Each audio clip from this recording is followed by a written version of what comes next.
Sector doing a good job in that Sin R1, using its weight to accelerate out of turn number 20. Waiting for that green flag here as they come down. He's going to pull to the inside to protect a little bit. Green flag as we're back underway with GTS here at Circuit of the Americas. Nicely timed there by Harry Gottsacker. Protects to the inside. Look at Kozrov, sweeps out wide. See where he is as he exits this corner. Can he time it perfectly? No, he doesn't. He leaves the door open for Maxwell. Maxwell gets a run. But Kozrov goes for the lead. It's tight right there. Down to the inside, but the momentum that Gottsacker had as he carried through as we're tunneled up here. Looks like that's Mark Keegan in the number 50 Panos. He shares with the NGS. Oh, and there is a major contact. I believe that was Lisa Sobey. Yeah, Soba. Oh, that McLaren car he shares with Andy Lee, and there's just turns the corner and right in front. Let's see if we can see what spun the Panos. He lost it by himself. I didn't see any contact. It looked like he got lucky for a while, and then suddenly that McLaren was blinded momentarily and just had nowhere to, see the 22 car, like sudden evasive action, and he was left with nowhere to go. I believe that was Marco Radicic in the 22 BMW movement, but I saw damage to Andy Pilgrim in that Chevy Camaro, and I got to think your championship leader in the GTS Pro category, Lawson Aschenbach, his teammate. We'll see how heavily damaged that Camaro is, but that was definitely a good shot that Andy Pilgrim gave to the car in front of him. Saw that on the replay, so we'll monitor that. And again, this is just eating into that clock. We're now 12.5 minutes into this race.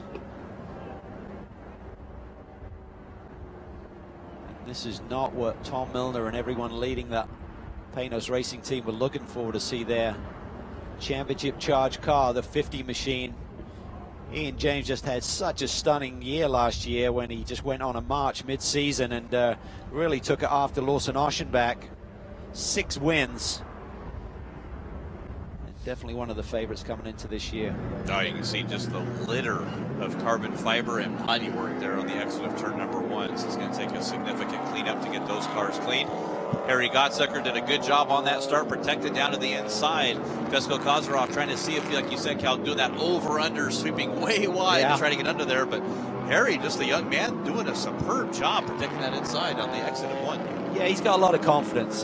He's a really smart young man, and he's been learning the trade over the last 2 or 3 seasons, getting the confidence with his pace and the pole positions, and now he's got to just manage this race. Again, it's going to be a little bit strange to see him make that mandatory pit stop, and effectively nothing has to happen. He just sit still, take a break, and look at the clock, and it'll be a lot easier for them to manage that 45-second sit still period, and then the overall 77 seconds that you've got to burn on pit lane. Looks like the damage to Andy Pilgrim so far has not caused any significant there. The car's still running around on the track with Pilgrim back in 18th. I saw Jason Bell, I think was who he made contact with, so I'll have to watch those 2 vehicles to make sure, because that could have potential in the points championship here with our overall leader, Lawson Aschenbach, sweeping both rounds in the overall category in the GT Pro at St. Petersburg, Florida. A separate AM championship taking place for your leader in the AM category right now, Vesko Kozrov, and his teammate, Ace Robbie. Well, the cloud cover is burning off a little bit. Brighter skies there. Ambient temp right now is about 76, supposed to climb into the low to mid 80s by the end of the afternoon. And this can change things. You get that sun coming through, affect the track temperature a little bit. See Dean Martin pulling off over there. Not sure if he was just trying to stay out of the way of all the debris, keeping it really tight coming up the hill. Hopefully he's not having a problem. Does not look like it. Back there in that 4th position. Matthew Fosnot just doing a superb job. Justin Pistatel was one of his driver coaches, and they got to run together at Daytona in the Audi RS3 LMS, doing the RS3 in the TCR category by himself. Teamed this weekend with Christian Smatrak.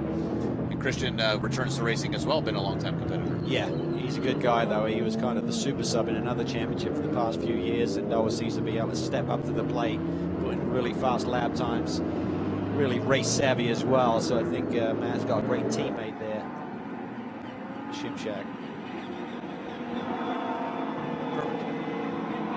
Let's take a quick look here and see, Cal. I think there was no contact that we saw. Let's see if we can just see if he just lose it on his own there. Yeah, I think You see the 36 car of Aurora Stripes a little bit ahead of Matt, and he just loses the rear end there, relatively cold tyres, and then just suddenly the seas part and there, nowhere to go for the McLaren. Yeah, just with Marco Radicic seeing to be the first there, right on the back bumper, looking down to see what line to take. And this is potential for Ian James now. Last season at St. Petersburg had 2 DNFs, and that affected his championship. Didn't quite have the run he was looking